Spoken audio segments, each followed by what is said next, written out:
no capítulo 14 do livro de Atos, a gente vai encontrar uma história, né, e uma continuidade de uma história de Paulo e Barnabé.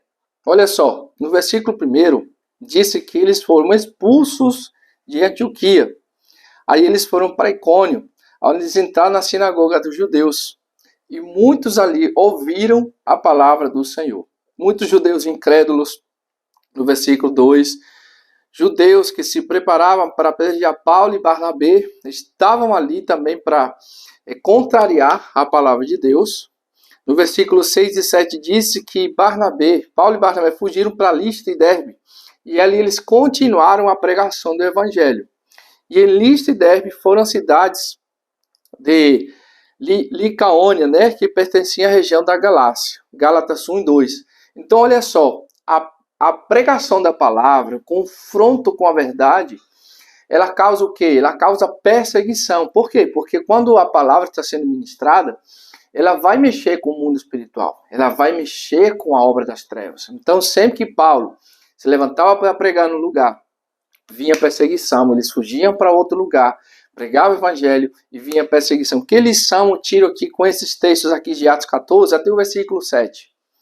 De que independente da perseguição, eu preciso continuar a pregação do evangelho. Preciso continuar pregando. A perseguição sempre vai acontecer, sempre vai existir.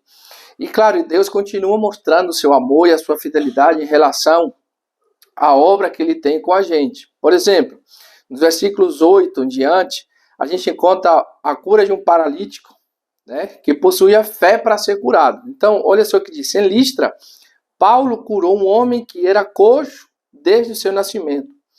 Eu vejo aquilo ali como uma estratégia. Isso está em Atos 14, de 8 a 10. Uma estratégia de Deus. Os milagres não acontecem por acontecer. Tem, claro, tem o objetivo de curar a pessoa, levar alívio a ela. E o objetivo também de causar um impacto naquela região, para causar, né, um alvoroço santo, digamos assim, para que a pregação do evangelho seja expandida naquele lugar.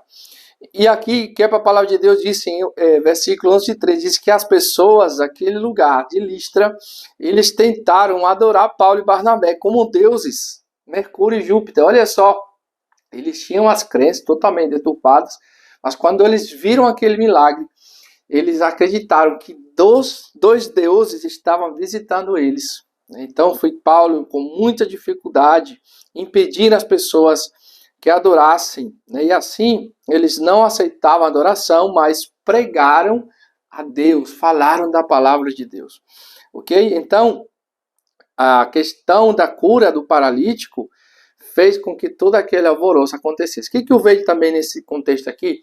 A humildade no coração de Paulo, a humildade de Barnabé, de entender que o que estava acontecendo não era eles, era Deus através da vida deles. Ok? E assim continua, olha só, depois de ter acontecido o milagre, ao ser pressionado por causa da cura do paralítico, Paulo diz que Deus dá testemunho de si sobre si mesmo, fazendo o bem, dando chuva às estações frutíferas. Atos 14, 17. Então, o que acontece? As pessoas não entenderam, viram o milagre, e eles fizeram o que no versículo 19? Apedrejaram. Paulo foi apedrejado em Listra pelos judeus, pelos próprios judeus que vieram de outras partes, da Galácia. E Paulo ali ele foi dado como morto. Se você for ler na profundidade e na amplitude desses textos aqui, algumas pessoas acreditam que talvez ele poderia ter morrido naquele momento. Mas a palavra de Deus mostra que ele se levanta, continua, cobra até o ânimo dos discípulos e avança, né, na pregação do evangelho. E não foi uma vez só que foi apedrejado, várias vezes. E olha só o que Paulo disse em Gálatas 4. Olha só o que ele diz. E vós, Gálatas, sabeis que vos preguei o evangelho a primeira vez. Esse texto aqui. A primeira vez por causa de uma enfermidade física. E posto a minha enfermidade na carne, vos foi uma tentação. Contudo, não me revelaste desprezo nem desgosto. Antes me recebeste como anjo de Deus, como o próprio Cristo Jesus. Tá? Paulo foi apedrejado, acabou ficando mais um tempo na Galácia por causa das sequelas. A gente lê assim a Bíblia nas entrelinhas, tem muita coisa. Então, por causa das sequelas de ter sido apedrejado, os irmãos ali cuidaram de Paulo, o abraçaram, o acolheram. Ok? Versículo 20 e 21, os irmãos rodeiam Paulo e ele se levanta, o que eu estava falando aqui. E a expressão que se usa aqui, ressuscita fisicamente, como se fosse uma ressurreição. Tá? E no dia seguinte, olha só, eles levantam Bernabé de Derbe e eles vão e pregam o evangelho. Agora falando no versículo 23, presbíteros foram escolhidos em cada cidade, em cada igreja que era levantada. A missão do apóstolo Paulo era levantar as igrejas, ganhar pessoas para Jesus, a missão apostólica. Consolidar essas pessoas, levantar para liderar as igrejas locais e levantar presbíteros, levantar homens de Deus para que pudessem ali se formar uma liderança, para que Paulo pudesse dali ir para um outro lugar e ao mesmo tempo ele ficaria dando suporte e assistência às igrejas. Então os presbíteros foram escolhidos em cada igreja, mostrando que cada congregação, no padrão do Novo Testamento, tá, é independente de outras igrejas. Nunca achamos exemplo no Novo Testamento de presbíteros numa congregação dirigindo trabalho de outra. Então, o que isso quer dizer? Existe um trabalho individual de cada pastor, de cada líder, de cada congregação, dentro do contexto que ele está. Isso não quer dizer que estejamos separados ou divididos. Mas talvez você está num contexto social diferente, contexto econômico diferente. Então as pessoas, por consequência, pensam diferentes, agem diferente, têm uma vida diferente. Então aí onde as lideranças precisam estar atentos às estratégias que o Espírito Santo vai dar para que possam realmente levar a palavra do Senhor. Ok? Quero deixar alguns textos aqui para sua leitura, meditação. 1 de Pedro 5, de 1 a 2, Atos 20, de 17 a 28, Filipenses 1, tá? E 1 de Pedro 5, de 1 a 2. Paulo e Barnabé, eles falaram à igreja de Antioquia sobre o trabalho feito por Deus através deles. Eles voltaram para Antioquia e eles começaram, né, a explicar, a expor tudo o que eles tinham vivido nessa viagem missionária que eles fizeram, que foi fantástica, foi difícil, mas foi poderosa. Ok? E houve algumas controvérsias que nós vamos falar agora em Atos capítulo 15. Primeiro versículo, olha só, alguns cristãos da Judéia, igreja de Jerusalém, liderada por Pedro, Tiago e João, foram para Antioquia da Síria, igreja liderada por Paulo e Barnabé, ensinando que a circuncisão era necessária para ser salvo. Esse aqui é um ponto muito importante a ser entendido. A circuncisão, ela era a marca de uma aliança, ela era feita quando a pessoa já fazia parte, né? Quando já era parte da família e a criança nascia, ao 8º dia ela era circuncidada, sinal de que havia uma aliança, né, com Deus e ela fazia parte do povo. Quando eram pessoas adultas e elas queriam se aliançar ao povo de Deus, elas precisavam ser circuncidadas. Tá? Para você que não sabe o que é a circuncisão, pega o prepúcio, né, do órgão do homem, íntimo do homem, e é cortado o prepúcio. E ali, claro, da forma antiga, com pedras afiadas, e ali o homem ficava um dia sentindo muitas dores e tudo, mas era um símbolo da aliança, de uma intimidade, e tem várias explicações ali. Mas era isso é a circuncisão. E como já Jesus Cristo tinha vindo para cumprir tudo isso, não seria mais necessário realizar uma circuncisão. A não ser por uma forma estratégica, mas já não seria mais necessário, porque a circuncisão ela aconteceria, sabe onde? No coração. Ok? Vamos continuar aqui, Atos 15. Então, Paulo e Barnabé discutiram com esses irmãos da Judéia, né? E houve contenda, a palavra de Deus diz que houve contenda e não pequena discussão sobre esse assunto. Aí decidiram fazer o quê? Ir até os pais, né, os apóstolos, a Jerusalém, para resolver essa questão e ter um concílio ali em relação à doutrina. Então, olha só como é muito importante a questão doutrinária, a questão do ensino. Não é chegar e sair ensinando qualquer coisa, falando qualquer coisa. Tem que ter fundamentos, tá? Então vamos, houve controvérsia sobre a discussão e foi um problema que continuou por algum tempo nas igrejas do primeiro século. Quer dizer, não foi resolvido assim da noite para o dia. Houve sim um decreto dos discípulos, houve uma orientação a ser seguida pela igreja, mas não foi uma situação tão fácil de ser resolvida, certo? Então, alguns cristãos judeus, pensaram que a circuncisão ainda era necessária para receber a bênção da aliança, aquilo que eu acabei de falar para vocês. Essa bênção da aliança tem fundamento em Gênesis 17, versículo 9 a 11. Vou ler aqui para vocês. Disse mais Deus a Abraão: guardarás a minha aliança, tu e a tua descendência, no decurso das suas gerações. Essa é a minha aliança, que eu guardeis entre mim e vós, a tua descendência. Todo macho entre vós será circuncidado. Circuncidareis a carne do vosso prepúcio. Será isso por sinal da aliança entre mim e vós. Então o apóstolo Paulo vem trazendo esse ensino. Começaram a ter problema, porque judeus que não eram cristãos, guardavam, praticavam a circuncisão. Os judeus cristãos, vou explicar aqui, os judeus, eles seguiam a lei de Moisés, certo? Jesus viveu um tempo na lei de Moisés. Só que quando Cristo foi até a cruz, ele cumpriu toda a lei. Nele se cumpriu toda a lei. Não foi anulada, apenas se cumpriu. Quando algo se cumpre, então automaticamente já não tem mais validade, certo? Apenas podemos aprender daqueles ensinos. Então, Jesus veio para cumprir a lei. Ele viveu a lei e veio para cumprir. Esses são os judeus. Os judeus cristãos são aqueles que agora fazem parte dos ensinos de Cristo. Como Jesus cumpriu a lei, agora nós vamos viver numa nova aliança.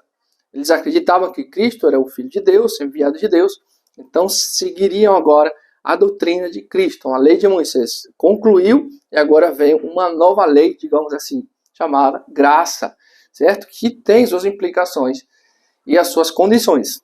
Então, isso que estava acontecendo aqui.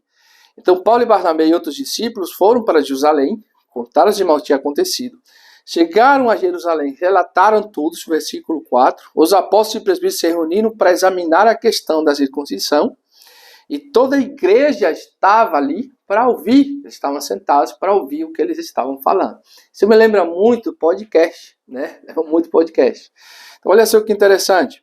E os apóstolos de Jerusalém, até o momento, não tinham sequer se parado para pensar nesse assunto. Então, olha só, existem assuntos na palavra que às vezes acontecem no nosso lado e a gente não tem o pleno conhecimento, não tem o entendimento do porquê, mas é de extrema importância a gente realizar essas conversações e definir. Vamos continuar aqui no que está acontecendo em Atos 15. A humildade e o consenso dos líderes da igreja. Quero ler aqui algo para vocês. Assim como em Atos 6, encontramos aqui outro exemplo de humildade dos líderes espirituais da igreja de Jerusalém. Eles se reuniram para examinar a questão. Não foram intransigentes nem arbitrários. Muito importante é isso. Reconheceram sua falta com relação ao assunto e foram fazer o que? Examinar a questão. Houve grande debate, como falei para vocês. Grande debate. Houve um grande ensinamento e uma grande imposição. Foi um grande debate sobre o assunto. Pedro relembrou e disse: irmãos, o seu trabalho entre os gentios, enfatizando o fato de que Deus tinha concedido o Espírito Santo a eles para continuar, para confirmar que tinham sido salvos. Então olha só o que Pedro está trazendo à tona. Pedro está falando da experiência que ele teve, porque até então, antes de Pedro, vocês lembram, livro de Atos, antes de Pedro ter tido aquela visão, né, ele acreditava que a palavra de Cristo ensinada era apenas para os judeus. Quando aparece o lenço, aí vê aqueles animais impuros, que eram considerados pelos judeus impuros, e Deus, uma voz fala disso: mata e come. Pedro não estava entendendo, ele ficou uma visão no êxtase. Logo em seguida alguém foi chamar ele, um senhor chamar ele, resumindo aqui a história, tinha um grupo de gentios. O que eram os gentios? Os que não eram judeus, os que não seguiam nem a lei, nada disso, a lei de Deus, nem nada disso. Eles estavam lá, mas eles estavam esperando ouvir a palavra, eles tinham ouvido falar do evangelho. Aí o certo homem volta para lá e fala, disse, Deus dá uma visão para ele, disse, olha, chama Pedro. Pedro vai até lá, sem saber o que iria acontecer. Depois da visão, Pedro prega o evangelho, fala da obra de Cristo, e o Espírito de Deus vem sobre os gentios, coisa que nem os apóstolos, nem os discípulos acreditavam que poderia acontecer. Foi ali então que deu o start em Pedro, para que ele pudesse falar isso, que o Espírito de Deus agora veio sobre as pessoas, sobre os gentios, que a pregação agora poderia alcançar todos, ok? Então Paulo e Barnabé contaram tudo milagres que viveram entre os gentios, mostrando seu trabalho foi abençoado por Deus. Tiago citou as palavras de Amós, 9 e 11, que profetizavam a salvação dos gentios. Então olha só, eles estavam começando a entender, e o Espírito de Deus estava trazendo revelação aqui para eles. Então Tiago sugeriu que os gentios fossem obrigados a guardar somente os mandamentos. Quais? Se abster de idolatria, lembra que eu falei que a lei de Moisés poderia servir para extrair algumas coisas, né, para o novo tempo, alguns aprendizados de coisas que de fato poderiam ser utilizadas? Olha só o que Tiago diz: se abster de toda idolatria. Segundo, se abster de relações sexuais ilícitas. Terceiro, não comer sangue ou animais sufocados.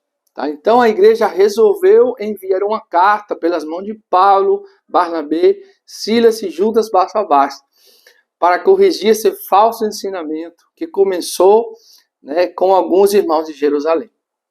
Então esse é o motivo por que existem as cartas paulinas. Cartas paulinas, como faz juiz ao nome, são as cartas de Paulo. Qual era a intenção das cartas paulinas? Doutrinar a igreja, como aconteceu nesse caso.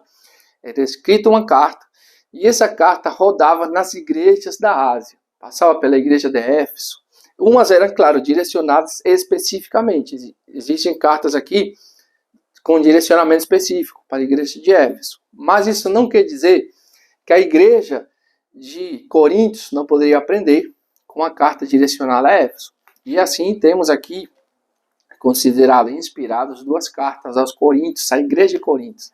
E por aí vai. E essas cartas ficavam circulando para compartilhar, ali na Ásia, compartilhar os ensinos da igreja, os ensinos de Paulo, ok?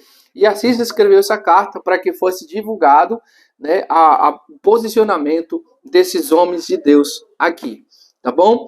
Então os apóstolos e presbíteros se reuniram, examinaram a questão. Pedro deu uma palavra, Barnabé e Paulo contaram seu testemunho, Tiago também falou na assembleia. Então de tudo isso, o resultado final pareceu bem aos apóstolos e aos presbíteros, como a toda a igreja.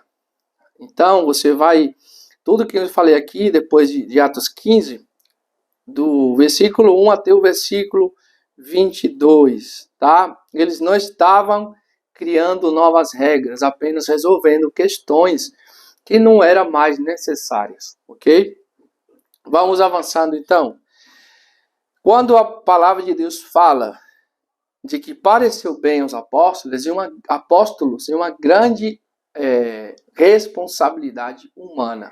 Então, um líder espiritual tem uma grande responsabilidade, um pastor tem uma grande responsabilidade, porque se a gente ensinar errado, as pessoas vão aprender errado achando que está certo, ok? Então é muito importante a gente saber o que está falando. E você que está aprendendo, é muito importante escudrinhar, leia, estude, veja se o que o pastor Marcelo fala condiz com a palavra. Leia o livro de Atos, mas leia com calma, com paciência, você vai entender tudo aqui nessa aula, ok? Então olha a sua responsabilidade humana, e pareceu bem aos apóstolos e presbíteros como a toda a igreja, certo? Depois dessas coisas, querido, foi chegado a um grande acordo, mas para isso houve um debate. Alguns falaram, eu julgo, parece bem aos apóstolos, parece-nos bem, né? Quando você chega a pleno acordo, parece bem o Espírito Santo e a nós, parece bem a Silas permanecer ali.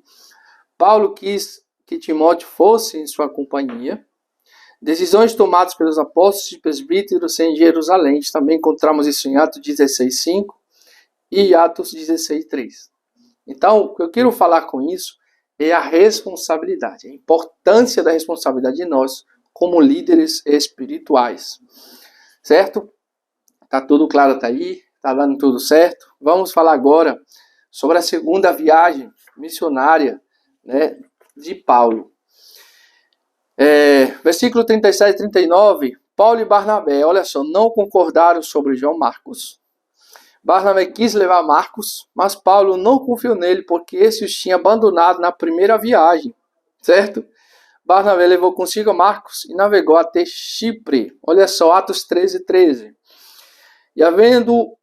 E navegando de Pafos, Paulo e seus companheiros dirigiam-se a Perge, da Panfilha. João, que é João Marcos, porém, apartando-se deles, voltou para Jerusalém. Então, Paulo levou consigo. Ali eles se separaram. Barnabé foi para um lado, João Marcos, e Paulo levou consigo a Silas, né? E foram para outras regiões, ele tinha visitado também na primeira viagem. Atos 16, há uma estratégia sobre a circuncisão que acontece com Timóteo. E olha só, versículo 1 e 2, né? Paulo e Silas passam por Derbe e Listra, onde encontraram um discípulo chamado Timóteo, rapaz de boa reputação entre os cristãos da região, filho de uma judia cristã e de pai grego. Paulo decidiu levar consigo a Timóteo e ele foi circuncidado para não impedir o trabalho entre os judeus, que eram muito preconceituosos. Olha só que tremendo. Aqui houve uma estratégia, tá? Paulo conversa com Timóteo e eles montam uma estratégia, dizendo assim, cara, eu vou te circuncidar.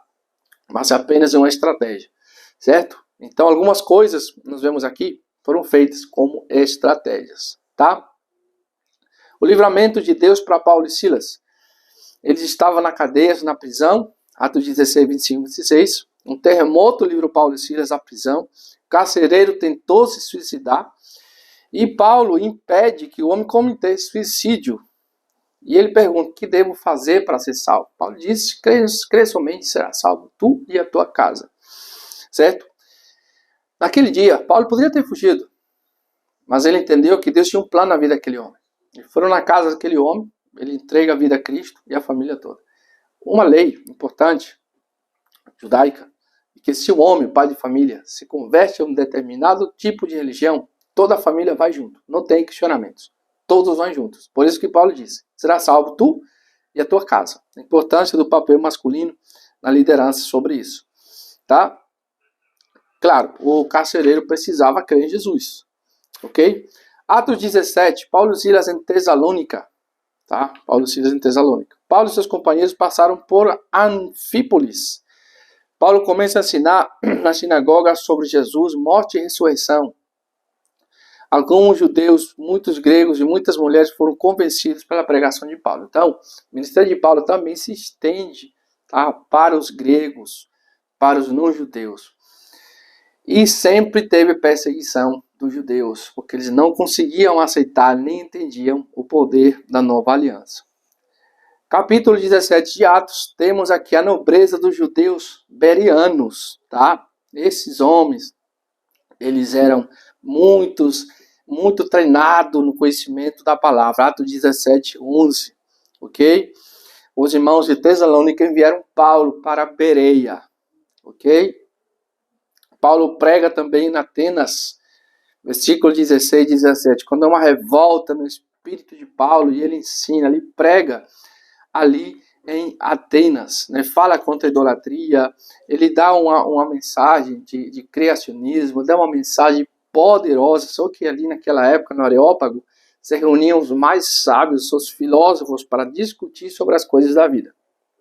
Então Paulo chega até lá, com o discurso de Deus, e fala, né? Ele prega de uma forma impressionante sobre uma placa que tinha lá, uma lápide ao Deus desconhecido, e como bom apóstolo e bom evangelista, ele usa aquilo ali para poder levar a palavra do reino, tá? E foi impressionante essa questão. Atos 18, Paulo em Coríntios. Paulo sai de Atenas e vai até Corinto, tá? Lá Paulo encontra quem? Áquila e Priscila, que eram construtores de tendas. E ele morou, né? E trabalhou com eles. Aqui Paulo, a palavra de Deus, diz que Paulo também era construtor de tendas. Para quê? Para ele poder se sustentar. E eles conheceram Paulo e Áquila, Priscila e Áquila, que também eram construtores de tendas, tá? Que era muito comum na época. Mas Paulo disse a Bíblia que trabalhava até suas mãos se fadigarem. Ok? Atos 18, Paulo e a lei. Essa era uma declaração interessante acerca daquilo que Paulo fazia com a sua pregação. Persuade os homens a adorar a Deus por modo contrário à lei. Isso que alegava. Outro texto, em Atos 6,14, diz: porque temos ouvido dizer que esse Jesus Nazareno destruirá esse lugar e mudará os costumes de Moisés, que Moisés nos deu. Eles não entendiam que Jesus já tinha vindo para cumprir. Tá?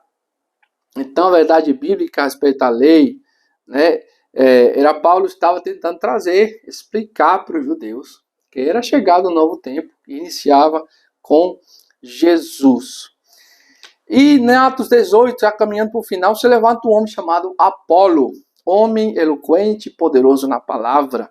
Tá? E Priscila e Áquila acompanham Paulo até Éfeso, onde eles não permaneceram por muito tempo. Olha o seu Cristo aqui, ó.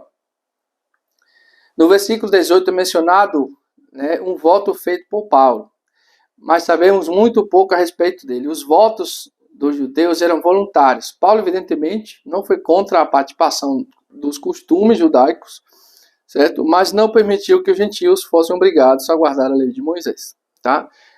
Paulo entendia que era um processo de adaptação, que era uma estratégia, que era uma coisa que levaria tempo. Então não adiantava impor algumas coisas, apenas ir falando, ensinando, ok? Olha só o que disse aqui. Procedi para como judeu, a fim de ganhar os judeus, para os que vivem sobre o regime da lei, como se eu mesmo assim vivesse, para ganhar os que vivem debaixo da lei, embora não esteja eu debaixo da lei. Então Paulo, quando tratava com judeus que praticavam a lei, Paulo, de alguma forma, se fazia como praticante da lei, como um judeu praticante da lei, uma forma de poder evangelizar e trazê-los ao novo tempo. É isso que Paulo está dizendo. Ok? Então, os efésios pediram para Paulo permanecer mais tempo com eles, mas ele não ficou. Mas, se Deus permitisse, ele voltaria. Né? Paulo sai de Antioquia, visita seus discípulos nas regiões da Galácia, da Frígia, e assim Apolo pregou sobre Jesus em Éfeso. Priscila e Áquila corrigiram o ensino dele. Esse homem ainda precisava ser atualizado, né? Apolo precisava ser atualizado em relação à palavra. Ok? E nós vamos encerrar lendo esse texto aqui. Atos 18, 26. E Paulo, pois, começou a falar ousadamente na sinagoga, ouvindo, porém, Priscila e Áquila, companheiros ministeriais de Paulo, tomaram-no consigo, né? Tomaram-no consigo, e com mais exatidão lhes puseram o caminho de Deus. Olha só, aqui nos mostra algo interessante. Apolo, pregador, mestre poderoso das Escrituras, não tinha exatamente a mesma visão que seus companheiros de ministério de Paulo. Então, ele começou a crescer no dom e eles o pegaram, começaram a lapidar, a preparar para que ele realmente pudesse falar da forma correta, segundo os ensinos de Cristo. Espero que essa aula tenha te edificado, que tenha te abençoado, para a glória de Deus, e até a nossa próxima aula.